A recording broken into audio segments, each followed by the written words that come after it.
going.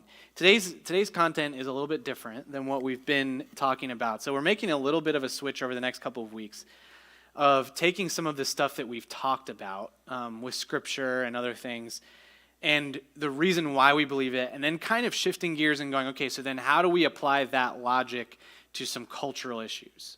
How do we then take our apologetic not just as information and thought process, but how do we apply it as it relates to how we interact with other people? So I think that takes two things, right? It takes to be informed, first of all, to understand what we're talking about. And then the second thing is to be able to relay that in a personal way, and in a way that's not just information, right? Maybe we've interacted with somebody, or maybe you know somebody that's they're very good at information and knowing things. They're not good people skills, right? So we're trying to bring those two things, think Sheldon from Big Bang Theory, right? So you're trying to put those two things together and go, I am knowledgeable and I am also loving and relational. And so that's how we're kind of seeing the next couple weeks in particular, and thinking through some of what we do with that on some hot button issues too. In that, this is where sometimes we might have some disagreements. We might have different ways of seeing this or different ways of thinking about it. Again, that's okay. I don't expect, we talked about this last week, I don't expect everyone in this room to believe the same exact thing I believe all the time, right?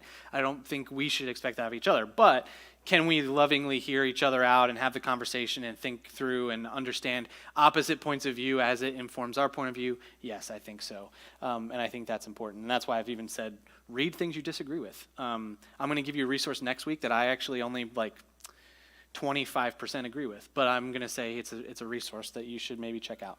And so I did put the notes online again, so if you have your phone or a tablet or something, and you go to our homepage, mygracefamily.church, and go down to the bottom, I think it's the last card on there, it says it says equip class follow along.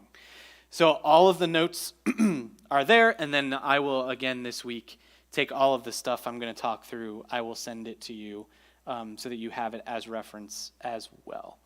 So today's conversation is, what does it mean to be pro-life? And essentially what we're going to talk about is how we interact with people when it comes to the issue of abortion. How we see that, what we do with it, how we understand it, and how we be Christians in that arena and be people that believe truth but also love others who believe differently than us. So I did take some of these notes literally from my high school notes class, so some of this is very obvious, right? So what is abortion? Terminating a pregnancy before the baby comes to full term. We know that as adults in this room. When did it become legal was 1973. So we've lived in a culture where abortion is legal for that long. That's my whole lifetime. And there's some talk that maybe that would get overturned in some states, right? Or it would just, at least that decision would go to the state level. That discussion may happen, may still be happening, but this is where we sit currently. You get the idea of judicial activism. There's a problem there. Nowhere in our Constitution does it lay the groundwork for something like abortion to be considered lawful. So what some people will say is the opposite. They will say that actually our Constitution would say life, liberty, and the pursuit of happiness. And then the question comes in, okay, so what do you consider life? So if you look at it from one perspective, if you're pro-choice or pro-abortion, maybe we should say that. If you're pro-abortion, you would look at that and say, well, that's not life yet. Therefore, once you get to the point where you're considered a life, then you have the right to pursue those things. On the other side, I think as followers of Jesus, we would say, no, we have life beginning before you're actually born. That's how God created us.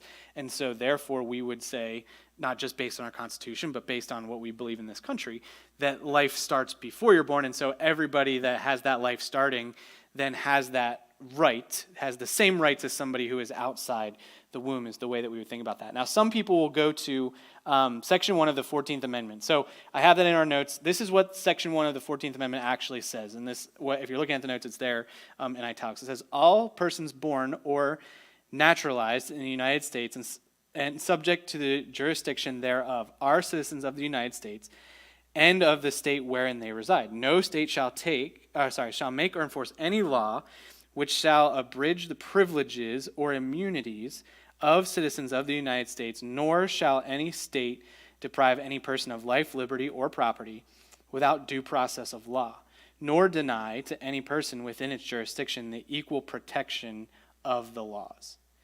So it's very interesting when someone who's pro-abortion would come to this conversation. And again, the conversation just goes back to, well, what do we consider life? When does that start? But this, to me, I think we can use as leverage to say, no, what our country is actually saying in our Constitution is that we can't make a judgment, we can't take away someone's life, liberty, or property without due process of law. No one, obviously, in the womb has the ability to go through the due process of law. And so to remove that right to life from them, actually, I think from our perspective, or from my perspective, goes against the Constitution. So if we're going to get into a conversation with somebody like that, I would encourage us to go to this text and to say, this is what I think we believe. It's not just a conversation about, well, it's not just a religious belief, okay? Because some people will look at us and just say, oh, well, this is just religion, right? Don't push your religion on me. I think we can actually use the 14th Amendment to say this isn't just a religious conversation. It's actually a right and wrong conversation based on our Constitution. Now, you've also heard me say that we shouldn't elevate the Constitution and Jesus to the same place, right? So I get that. I'm not saying that, but I'm just saying as we have this conversation about what the laws say in our country, this is a place to go to say, we don't necessarily believe that the right to have an abortion is actually constitutionally true. And this is the battle that's kind of gone on in a circle in our country through different avenues and in different people groups over the last little bit. Any thoughts or questions about that piece of things?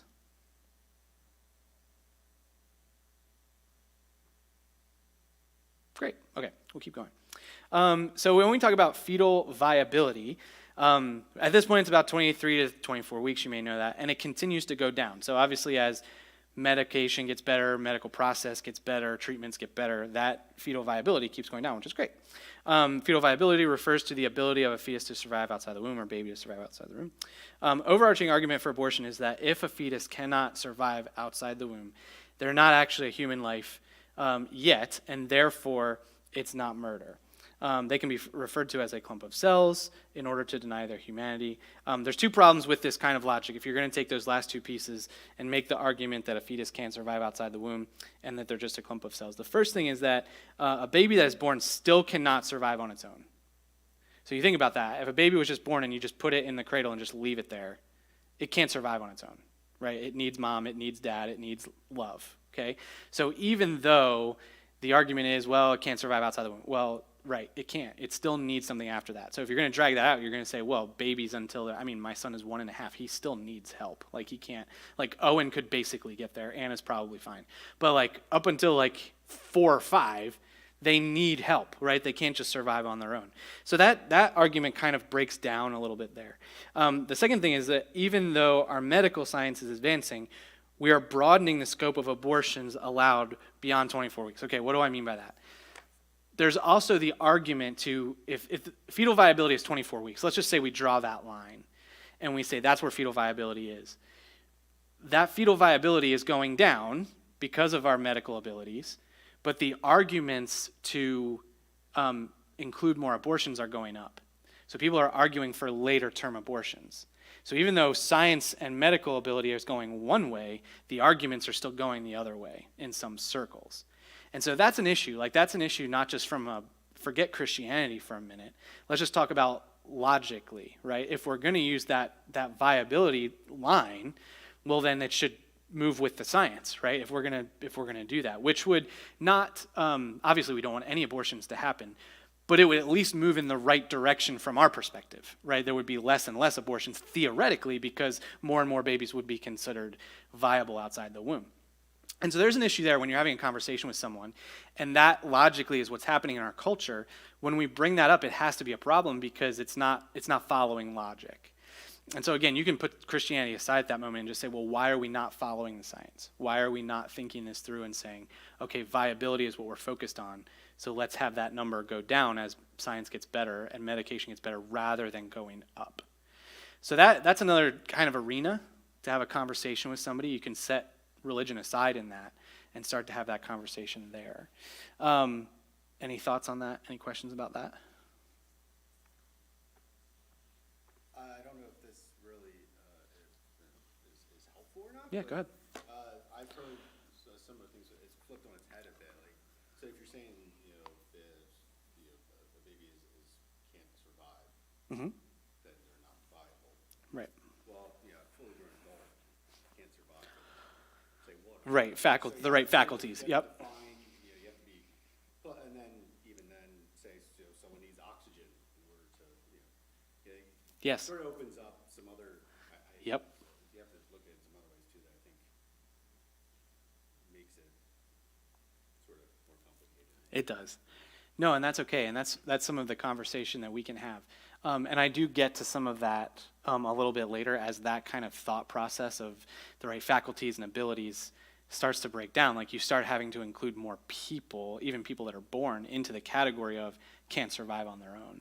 Like what do we do with that? Are they just not a viable human because they're not able to exist on their own? And so yeah, that's a big part of the conversation that needs to be talked about and that is logical to bring up. So developmental timeline, I just put this in here again, like to kind of show at what point things happen. Again, I talked through this with my high schoolers, but heart begins to beat in month number 1 in a fetus the size of a grain of rice, which is incredible, right? Size of a grain of rice, and it's got a heart that can work. Month 2, central nervous system is formed, arms, legs, fingers, toes, eyes, all formed or forming. Heart rate can be detected, baby's 1 inch long. Month 3, all extremities or organs are formed and becoming functional. Baby can make a fist, and fingernails, teeth are beginning to form. Baby's about 4 inches long. Month 4, baby is fully formed, change of miscarriage? I don't know. Drops considerably. Chance of miscarriage drops considerably. They can move, suck their thumb, yawn, stretch, and make faces. You can tell the gender of the baby, and it is 6 inches long and weighs about 4 ounces. Then I broke it down. Then that 16, 18 weeks is into development of a baby is fully formed, and we know whether they are boy or girl, heart beating, nervous system working, circulatory system working, muscles forming, facial features being defined, and yet we don't recognize them as a human child. So I just break that down to say, even if you're going to draw that line of fetal viability at 24 weeks, so much has happened. So much has been developed, so much that we would recognize as humanity in somebody before you get to that place. And this is where it gets difficult because it's an emotional play a little bit, right? We want somebody to feel the emotion of this is a person and not just a clump of cells, right? And so it can get very emotional for people. People can have a hard time with this conversation because they don't want to feel that. They don't want to have the feelings of what that is and the fact that that's a baby. I was going to Psalm 139 really quick. I can read it for us. I have to find it on my phone. 139, 13 to 14. So this is, I think I brought this up maybe even last week, but this is what Psalm 139 verses 13 and 14 says. For you formed my inward parts. You knitted me together in my mother's womb. I praise you, for I am fearfully and wonderfully made. Wonderful are your works. My soul knows that very well. So it's incredible when we think about the development we just talked about briefly. That in less than 20 weeks, a human baby can be fully formed and functioning on its own. Like you think about what 20 weeks takes, like for other things to happen, right? And then all of a sudden, but what God does is just in that 20 weeks, it's insane what can happen and what can be true. God clearly is intimately involved in the creation of each one of us because he loves us, and he has a plan for our lives and cares for each of us before we were born. So I think that base level, right, I think that we understand that, but at the same time, we want that to be at the forefront of people's minds as we walk through this. Okay, why do I care about this baby? If someone came in, why do you care if I kill my kid? It's not your kid. Why do you care, right? Well, I believe that God is doing something in that person's life, right? They're not here just by accident, and I believe that every life has value. People might think that's a little disingenuous, but at the same time, we just want to love people the way that they're supposed to be. And that goes for kids that are not born as well. And so just coming from that angle, I think it's really important. So we've already talked about, right, a legal angle. We've talked about a love angle. Again, trying to put those two things together can kind of be the difficult part. But this is all information we can process as we're thinking about this. Any questions or thoughts on anything we've gone through so far?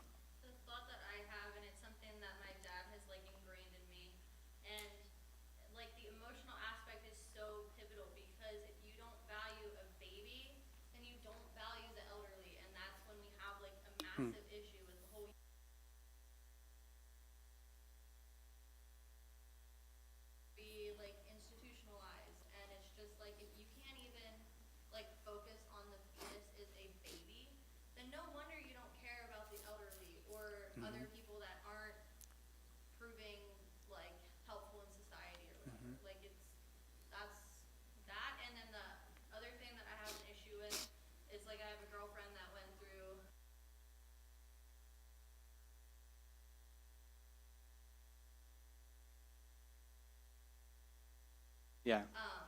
And like where are we playing God in that? Like I didn't struggle with fertility issues, so I don't understand like the intense desire to have a child, but like how do you know if that's God telling you not to pursue that? But like having little babies and like having people that do the snowflake adoption where they're adopting these babies in dishes. Like I Yeah. don't know, like that to me is an issue that we Yeah. have in society. Or Yeah. if someone can explain why that's okay, then like I would be okay with having that conversation too. But like, Yeah. and it's hard to have those conversations with people because they don't see it as an issue because they're so focused on having a child, and that's their way of having one. Yeah. But That's an interesting angle. I haven't thought about that like, specifically. It is hard because yeah, like you're right. That's the emotional angle from the opposite side, right? I want a kid. What do I do about that? And that's a difficult thing, and it gets into kind of where we go. What I wanted to open up the discussion for a little bit at the end of the conversation too, because there's this idea of being pro-life isn't just there's a baby inside the womb, you have to keep it, right? There's so many other aspects to that, and what we can do as Jesus followers, like to help that situation or to be there for those people. So we'll get there. That's an interesting. I haven't thought about that specific instance. dynamic, like when we did foster care, my dad was like, you are taking your stance of pro-life to another step. Because Yeah. that's the issue It's that true. a lot of people have with it. Like, yes, we're pro-life, but are we helping that mom Right. that's single or that Yep. is 16 and still needs to graduate? Right. Like, yes, we can say that we are, but what are we doing to help? Yeah. So yeah, That's that true. is a huge, Yeah. like that's another problem. Like, yes, you can convince her to maybe keep the baby, but then what do you do? Yeah. How we give her the resources. Yeah. Yeah. I would For just sure. jump on, piggyback on that. It was such a good point because, I think to be pro-life and then maybe not support social sort of programming Yeah. that's going to help pregnant teenagers and help them see it through. Yeah. Not support those kind of programs. Like pro-life is from birth to death. Yeah. It's the whole way through. And there's arguments that, well, I'm pro-life, but I don't want to go into politics, but I still support these kind of social sort of Yeah. Programs or systems. that Yeah. help them. Because you can't just say I'm pro-life, Yeah. don't kill your baby, but I'm going to be over here and Right. not do anything to help you. Just as you struggle with this decision. Right. That's why some of these places that we have here that help young moms is such a wonderful ministry, and Yeah. try to support them as much as I can. And just to say something, this is so funny that you would mention that because I had a friend, a really good Christian girl. They couldn't have children, and they decided they wanted to adopt because she wanted to carry a baby. She adopted two Wow. babies, Yeah. which she carried Yeah. as twins. Yeah. They're actually biological twins, and gave birth recently Wow. to twins. Yeah. And I never heard of that. I mean, Yeah. I'm like, that's awesome, Yeah. because they would have been killed, right? Right. Those tests, they would have just been Yep. thrown away. But I never heard of that. And is that Snowflake called adoption. I had That's what you never call heard it. that before. If you do a When snowf- she was mentioning that, I was like, wow, that is new. Yeah. It's the society we live in now. Yeah. And that's an option for Yep. fertility Yep. to do that. This is probably an obvious question, but if you do a snowflake adoption, you have to carry the child like that physically, right? Yeah. There's no. Okay. Gotcha. Yeah, That's what I figured. Has a funny story In about it. vitro. Yeah. Right. Yeah. That's why I was making sure I was connecting those dots right. But yeah. They were white, and they didn't tell the doctor that they had adopted the fetus, but they came out black, and like both the parents are clearly white. Yep. Doctor had no idea. That's really funny, actually. That's very funny. But then that too, like the pro-life for me, it's not just for babies. It's Yeah, right. pro-life like for special needs, for Yep. old people. Like Sure. I feel like that is kind of a I don't feel like Yeah, people really misconception. grasp Yep. that. Yeah. Yeah, we see one facet, and we have to see the rest. Yeah, we're going to get there too.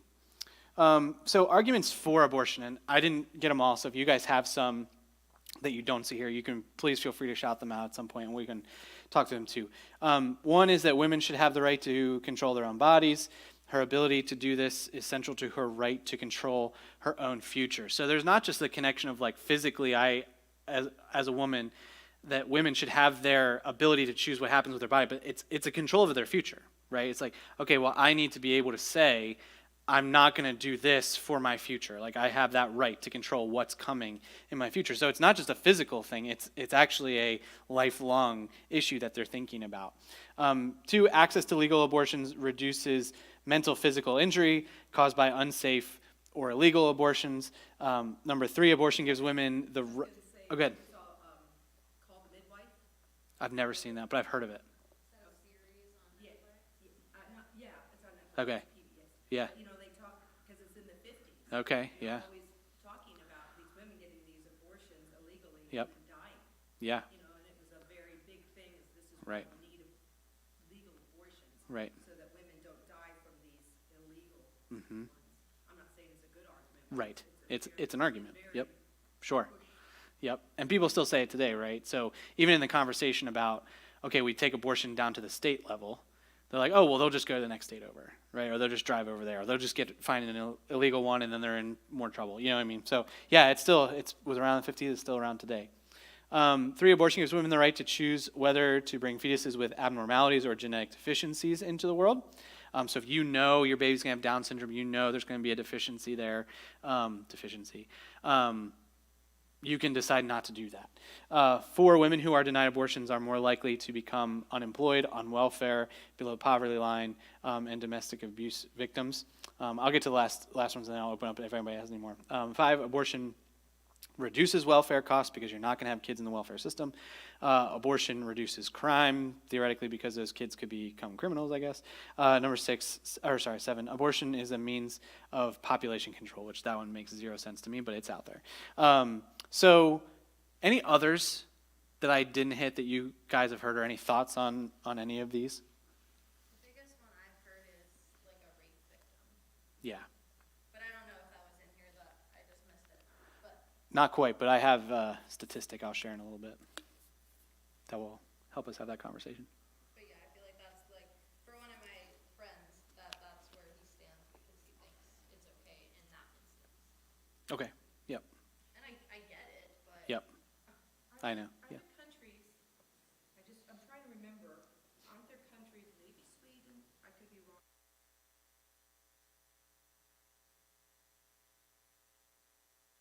Get an abortion if you have an abnormality? I don't know that. I've not heard that. But You might be right, but I those can't remember. tests are so inaccurate. My mom was just talking to me about that Really? the other day. That Yeah. like, they're so Yeah. not correct. Yeah. Ugh. Yeah. That's interesting. We've done that testing only because I want to know. I'm the type of person that, like, if I knew that was coming, I would read every book. I would make sure we had everything. Like, I don't like being the not informed one. So it's like, it wasn't ever like, oh, we're not going to have a baby. But it was just like, I want to know. If this is the road we're walking down, we're going to know that. Go ahead, Ashley. What were you going to say? I heard the argument that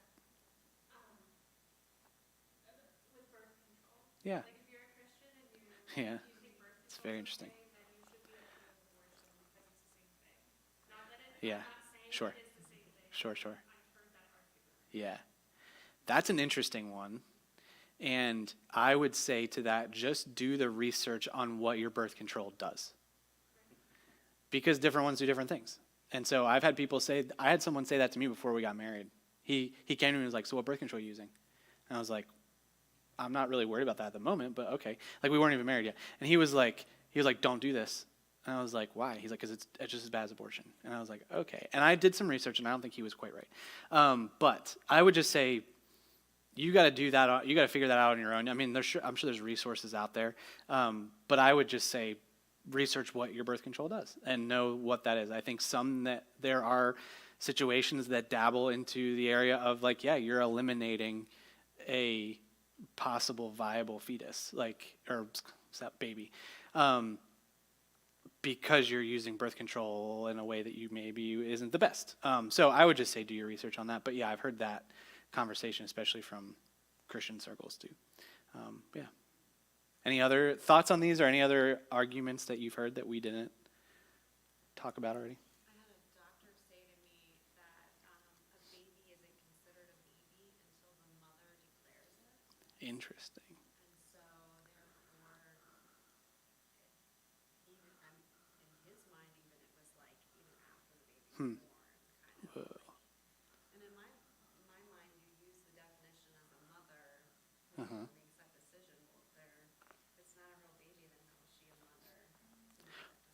That's true. That's very interesting.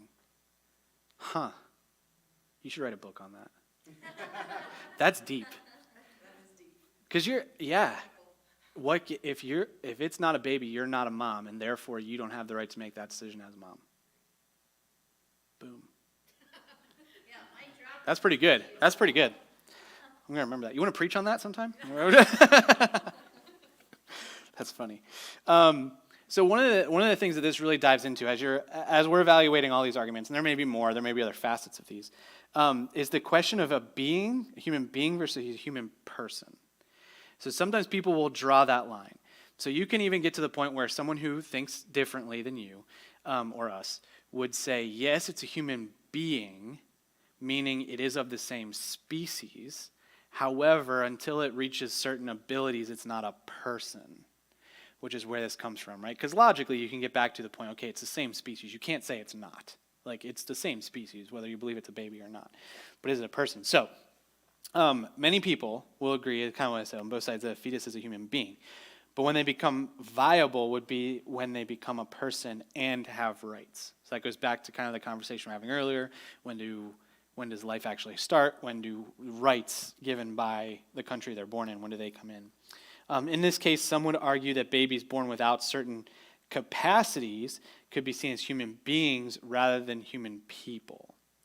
So if you're born and you are unable to take care of yourself, or maybe even somebody with Down syndrome or something like that, if they're not able to care for themselves, they're not able to achieve certain things in society, they wouldn't be considered a person. Or if you're figuring this out in the womb, then they would never be considered a person. Like that's just not what they are. This logic leads us backwards into Greek and Roman philosophies of abandonment and infanticide.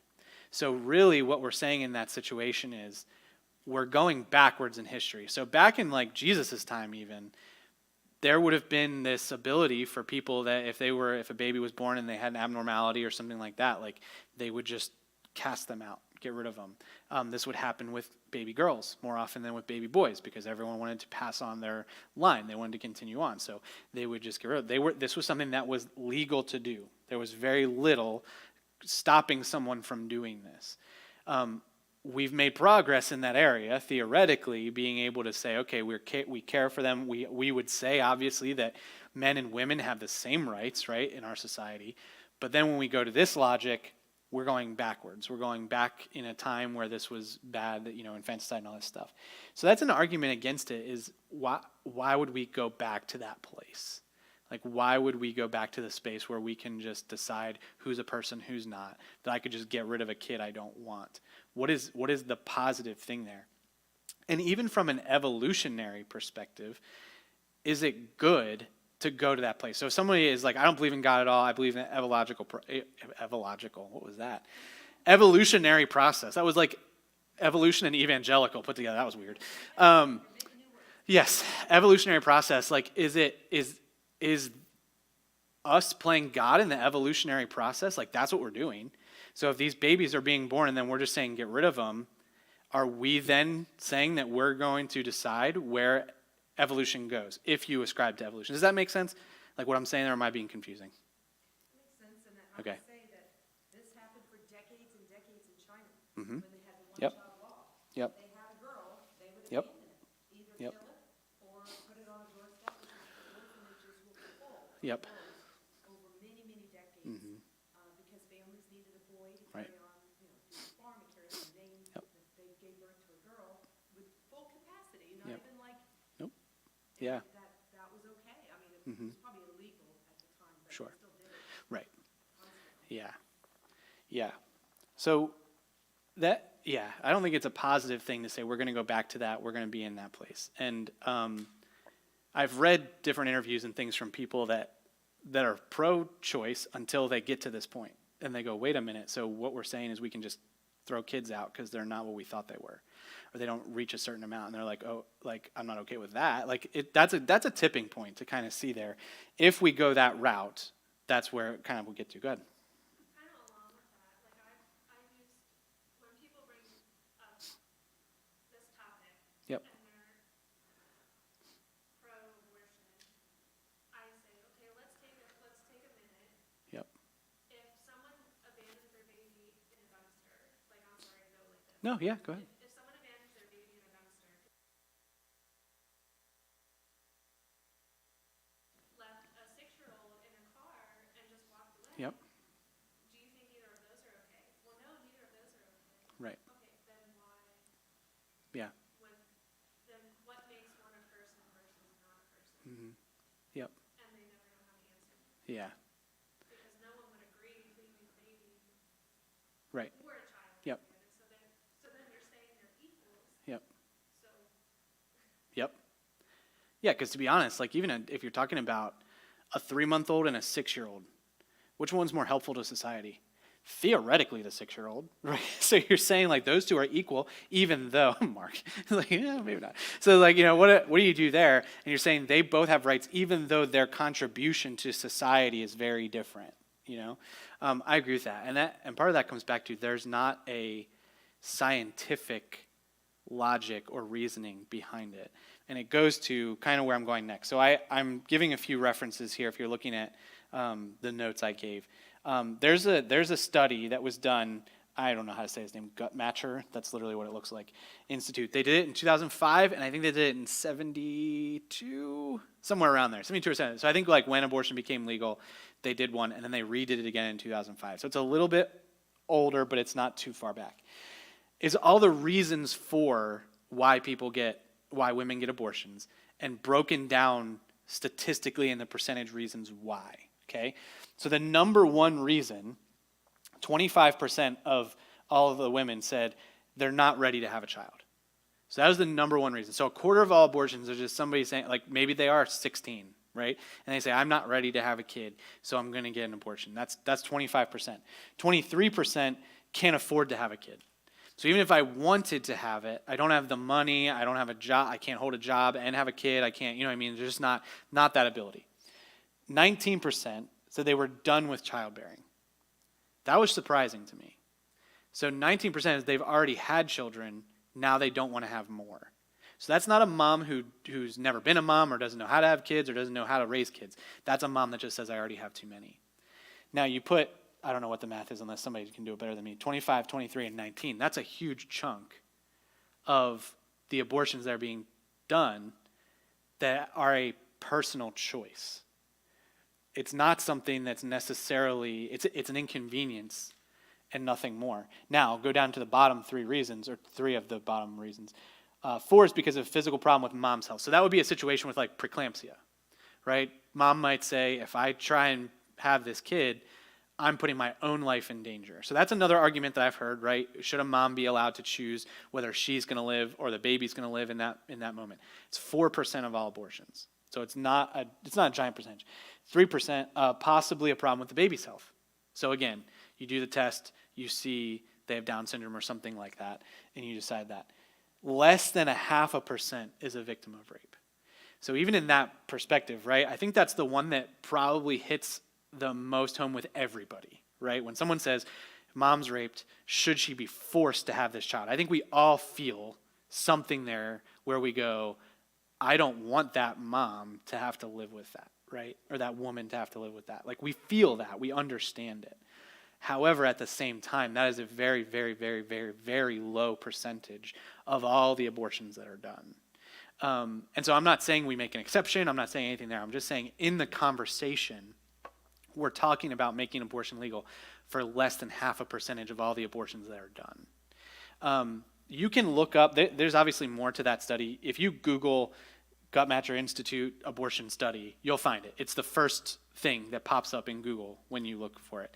There's 3 different things. You can find articles about it. But that's the thing that most articles that I found go back to. They go back to that research, that study to say, okay, what are the reasons we're giving for abortion? Why are we okay with it? What's actually happening? And this is the information that we have. I think that's very telling, right? So again, we go to when we have the conversation, it's not necessarily a scientific or a danger situation. It's an inconvenience for me to have a baby, so I don't want to. And so therefore, I should have the right to terminate the pregnancy.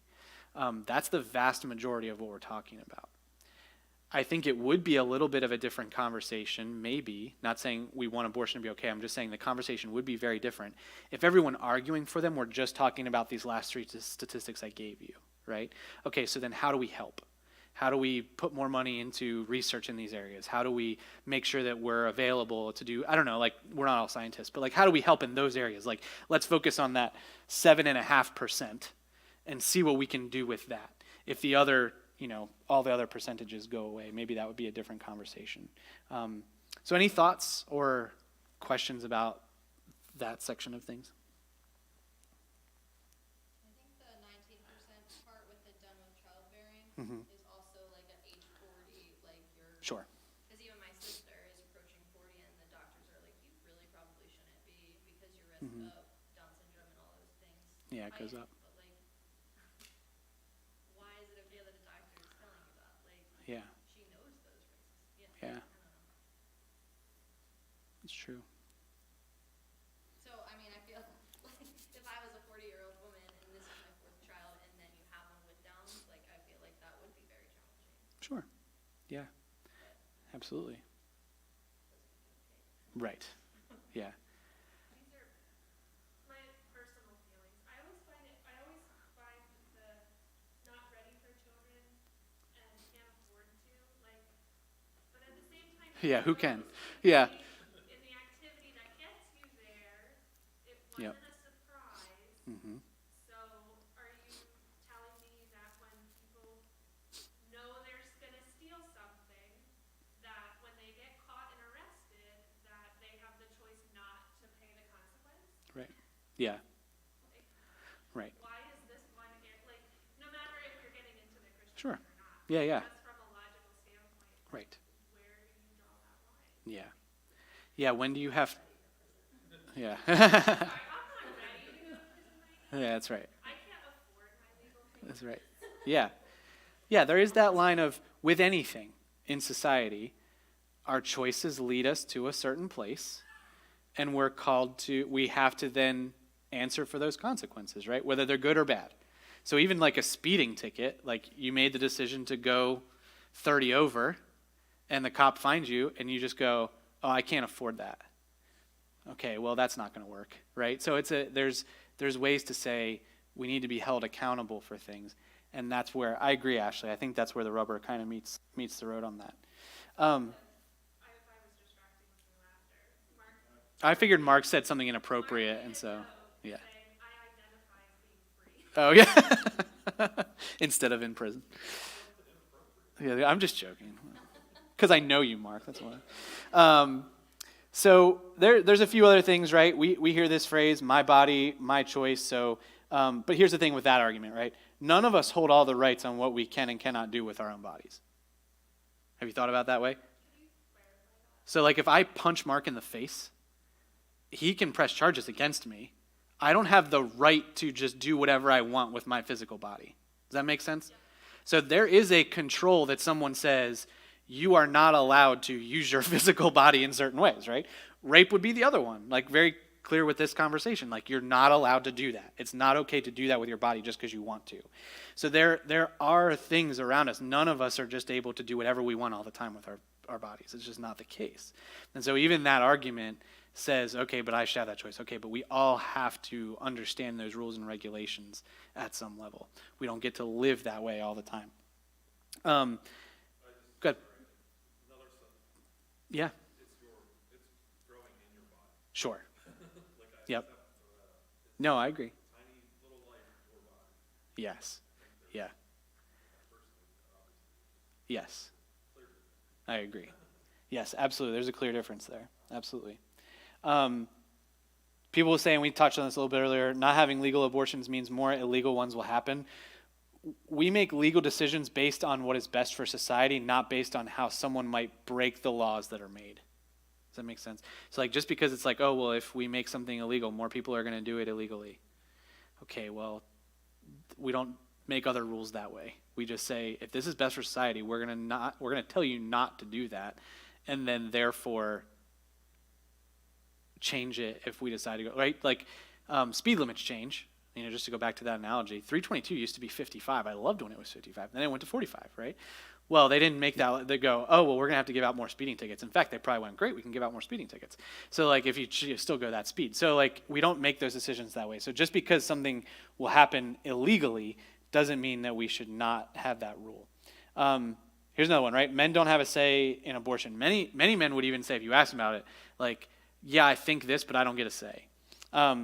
Men should have the same legal requirements when caring for a child as mom does. So like, not only should, I think, men have somewhat of a say in it, but they should also be held to the standard of what mom has to do. So like, yes, we can't do all the same things moms can do, but there should be the requirement of like, if you have a child, you have to be invested in this way. And that should be upheld more than just being able to be like, well, dad doesn't get a say, so he can kind of remove himself from the situation. Maybe he pays child support, maybe he doesn't, right? There needs to be that coming together about the child to be able to have those decisions. And I'm not saying at all that men should be able to make the decision and women shouldn't. That's not the pendulum swinging the other way then. It should be a joint conversation where we're saying, yes, we're going to support one another in the venture of having this child we made because of the thing we did to get here, if that makes sense, right? So you're both taking responsibility for what happened and saying we're going to work together to move in that situation. Did you want to say something? Well, I have a question. Good. I just don't know because Mark and I are married and we agree. If Yeah. we have to have a conversation. Sure. Is there a legal standing on that? If On what specifically? the mom and the dad don't agree, is there a legal standing on father? I'm pretty sure mom can decide and dad doesn't have a say. Legally. I don't think dad has any, as far as I've known, I don't think if dad comes and says, you're not allowed to do this and I'm calling the cops if you do, I don't think that means anything. I think the cops are going to say she gets to make the decision. I'm pretty sure. And I think also mom usually doesn't say anything to dad That's true too. in those situations. Yep. The other thing that I have with the whole men part, Yeah. is Zach been to conferences?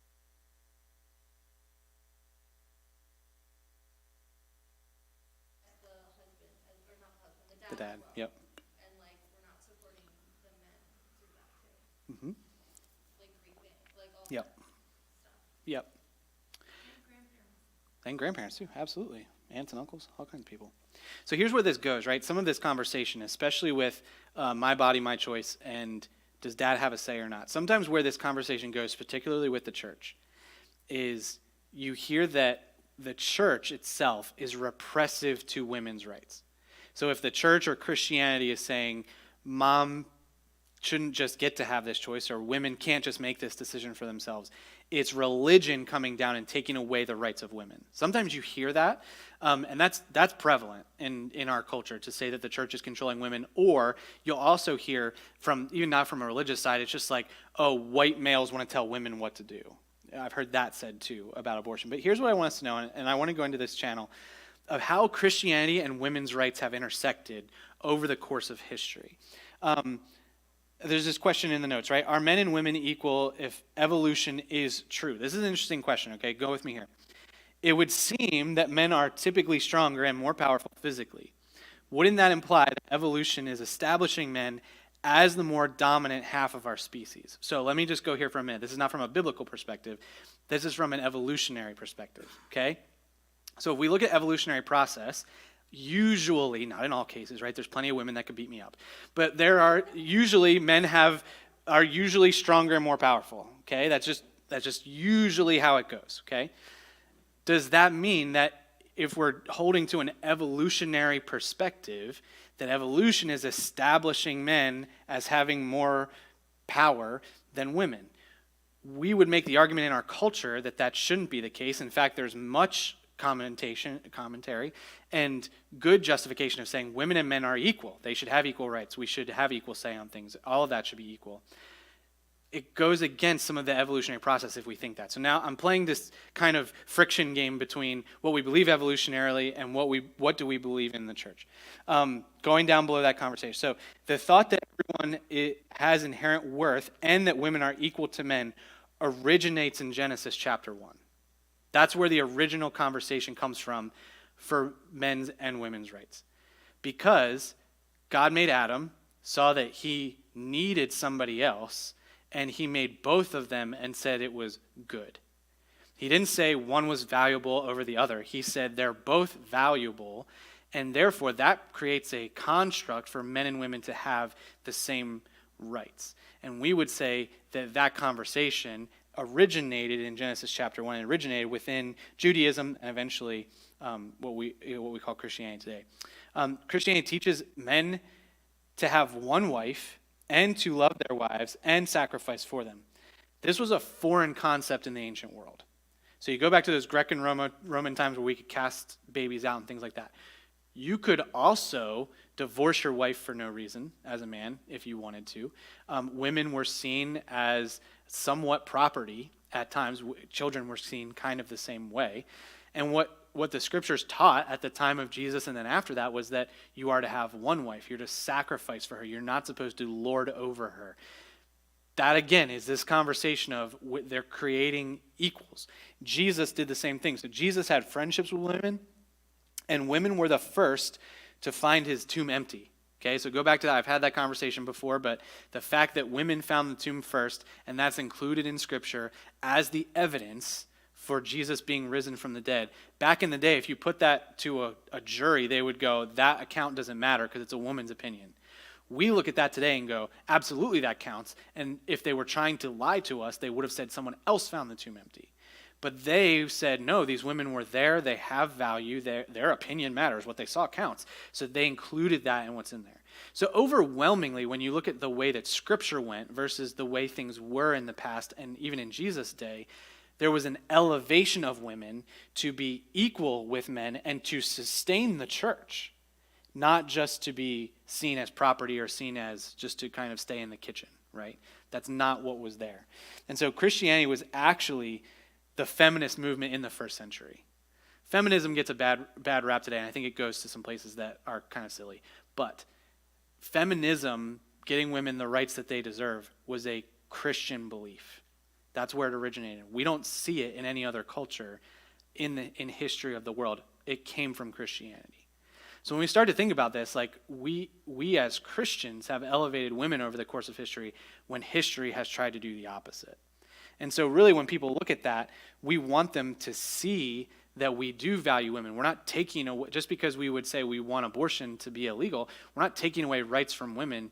We want 50% of those pregnancies who will be women to see life, right? We want that to happen too.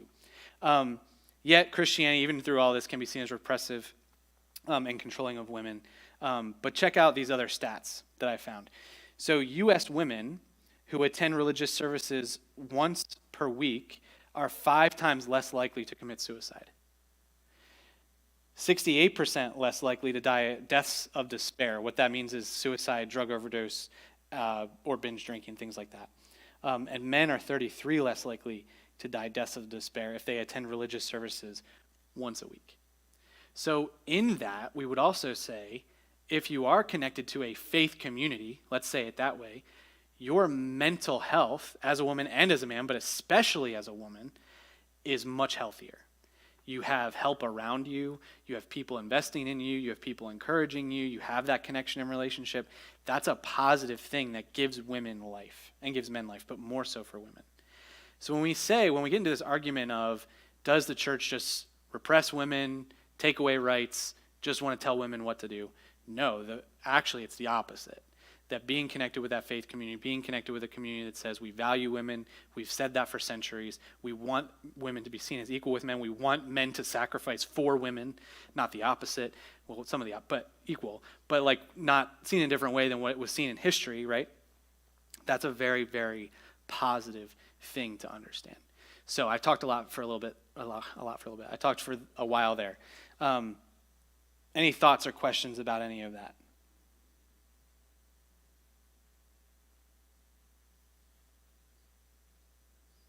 Great, we're all on the same page. Okay, so Christianity can and should be a place where women are valued, supported, and can thrive. So then why is the disconnect? Why does it seem to be the opposite? Here's where this kind of gets into the nitty-gritty. I think at times with people that believe the opposite from us when it comes to this issue, we tend to go toe-to-toe instead of shoulder-to-shoulder.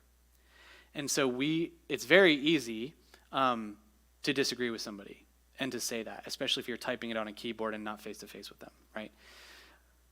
So we tend to just go, I disagree with you, we're going to focus on that, rather than being shoulder to shoulder with someone who needs the help. And we talked about that a little bit before. And I've said this before, and I would say it again, that we should be known for what we're for rather than what we're against. And so say, okay, if I am pro-life, I am for a person, like you said, birth to death, right? Not just pre-birth, and then I don't care about what happens after that, or I don't care about what happens to mom after that. That we would be for the right things in those situations. So what does that mean? What does it mean to be a Christian, and what should we be doing? I made a list of several things that we can do and should be doing.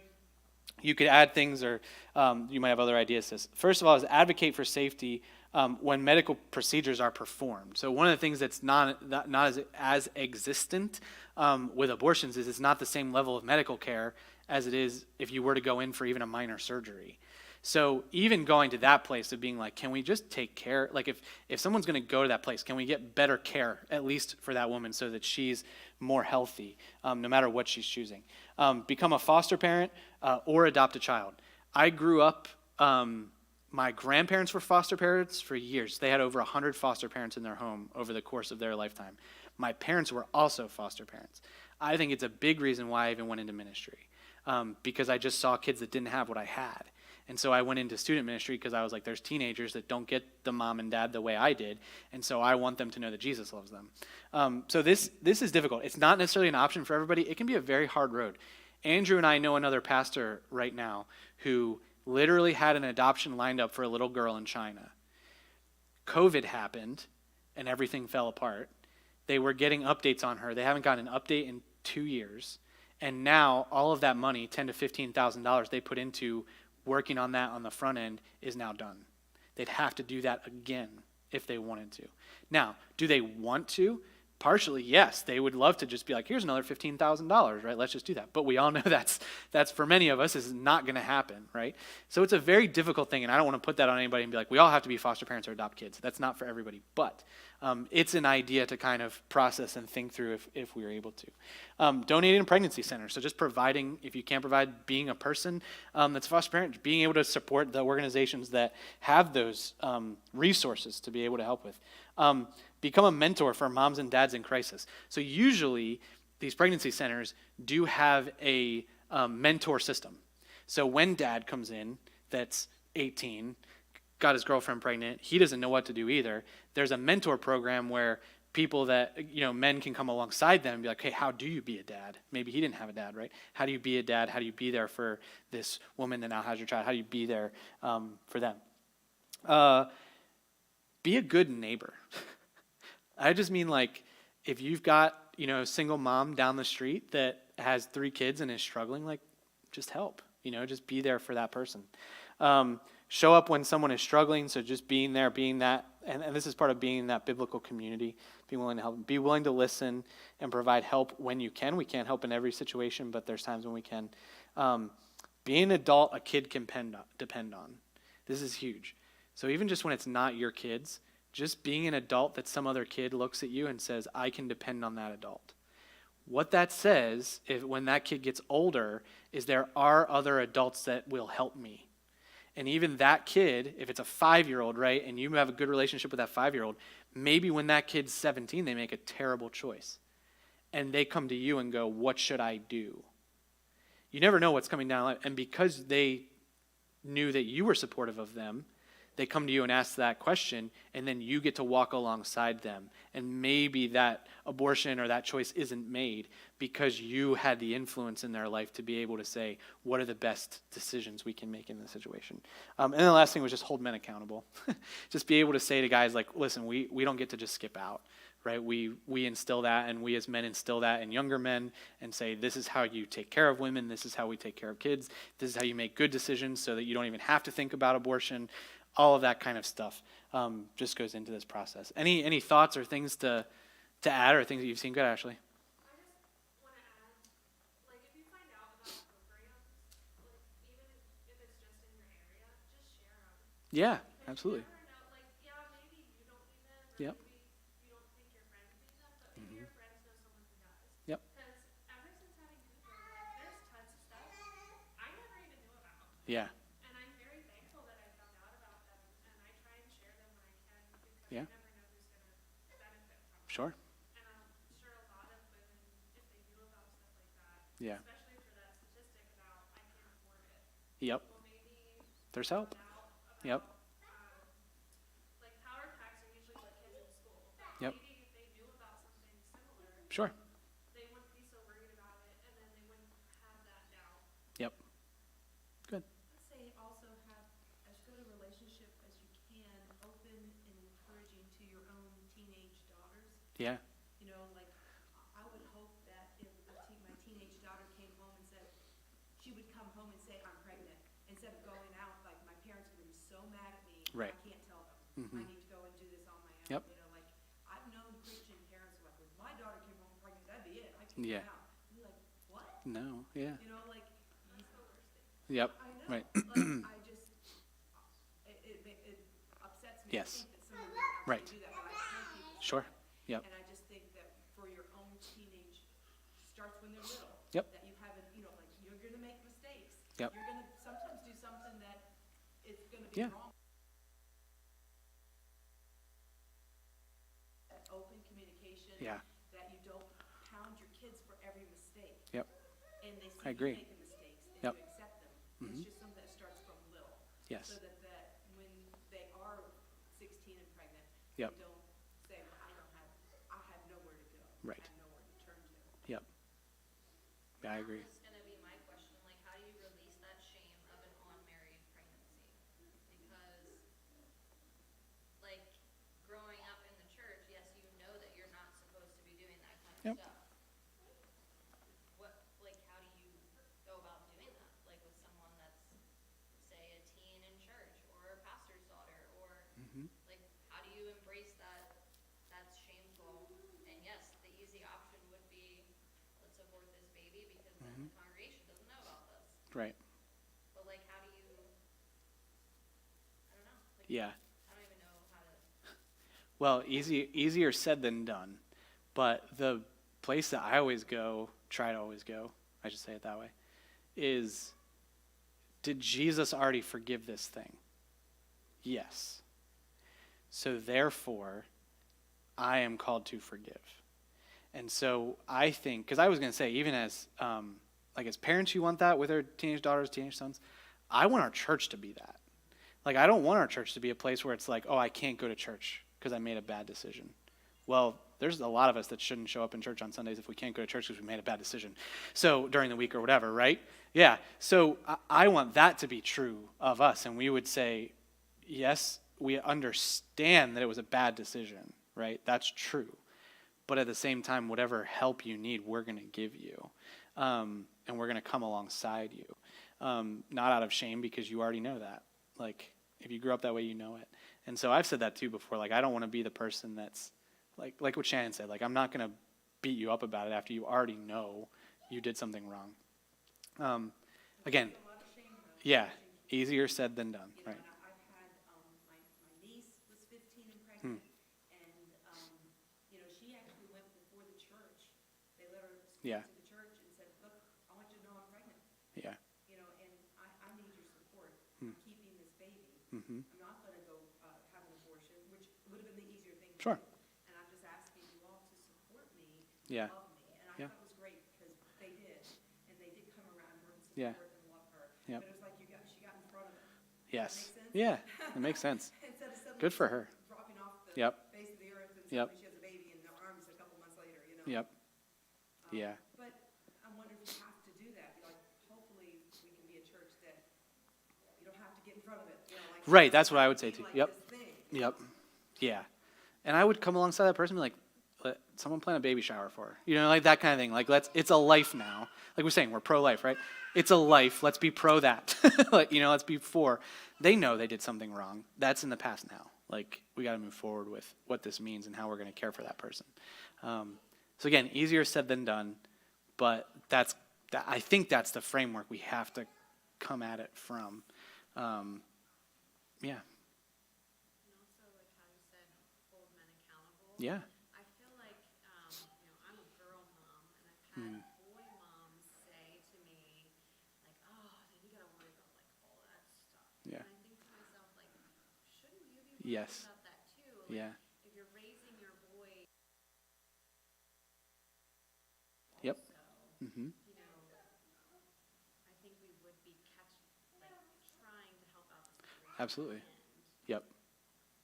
I completely agree. As someone who has two boys, like, yeah, we're having that conversation. Why do you not hit your sister? You know, like that's where it starts, right? But it's the conversation of we value women, we love women, we care for them, like instilling that in them from the beginning, so that that's the way. And as they get into dating relationships too, like how do you do that? How do you make sure that you're loving them the way you're supposed to and valuing them and all that kind of stuff? And yeah, for sure.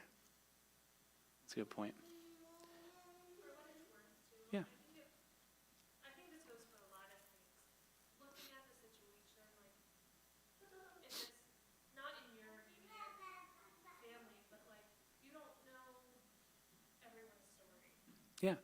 So, for Clarissa, maybe more so for your having to deal with shame and stuff, like, just explain.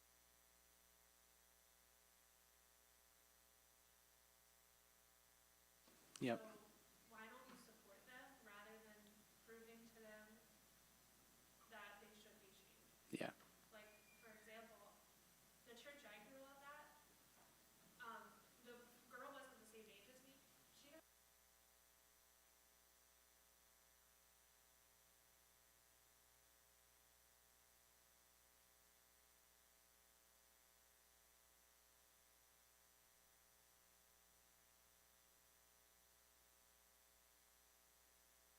and Yeah. show them mercy and Yep. grace and ways to help. You Mm-hmm. know, they're gonna get plenty of that from culture.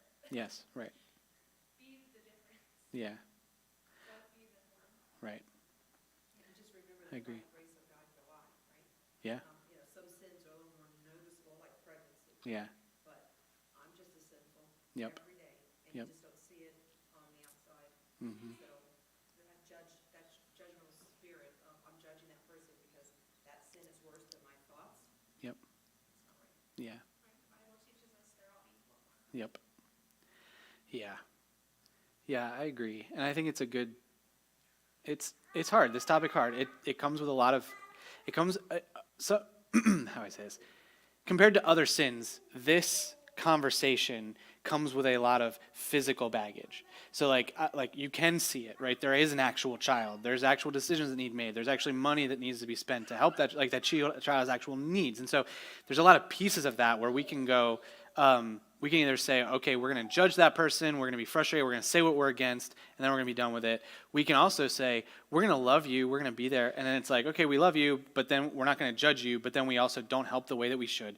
There's a lot rolled into that. And so again, this is a lot of like understanding the conversations we've talked about, the statistics, all the stuff of why it's wrong, and then also being willing to step in even when we know those statistics and just love well and ask the question, like, what does Jesus want me to do in this situation? What would he do in the situation? And then I'm called to do that.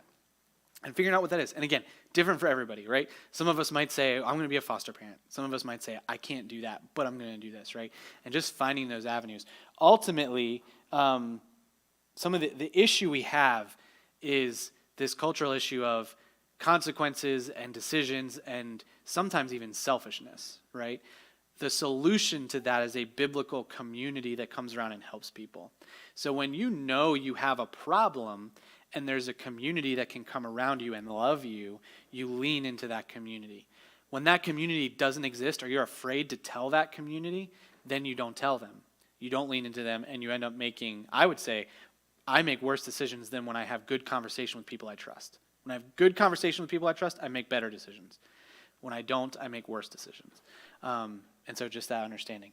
We didn't get, we're at 12:33, so I don't want to keep you guys longer.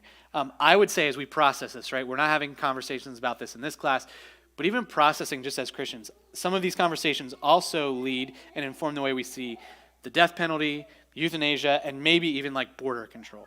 How we become pro-life for people, how we give that dignity to people. What does that mean? And I'm not saying all those, there's different ways to kind of, it's a long conversation to have. But I'm just saying the same truths and principles that we apply to this conversation, I think can apply to those conversations as well. And we said it earlier, being pro-life should carry through the entirety of life, not just until a kid is born. So we packed a lot into an hour, as we usually do. If you guys ever have conversations or questions about this, please feel free to reach out. But yeah, that's all I have for us today. Can I put another plug Go ahead. in? This movie came out, I think, a couple years ago. One Plan.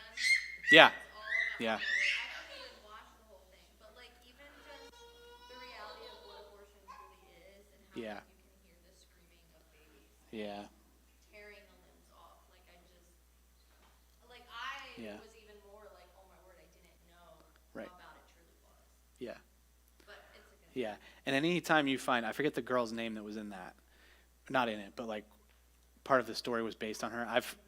Interviews with her are helpful too, just to kind of hear where she came from and what she did and all that stuff. And it's also helpful to hear how the pendulum did swing for her. Like she used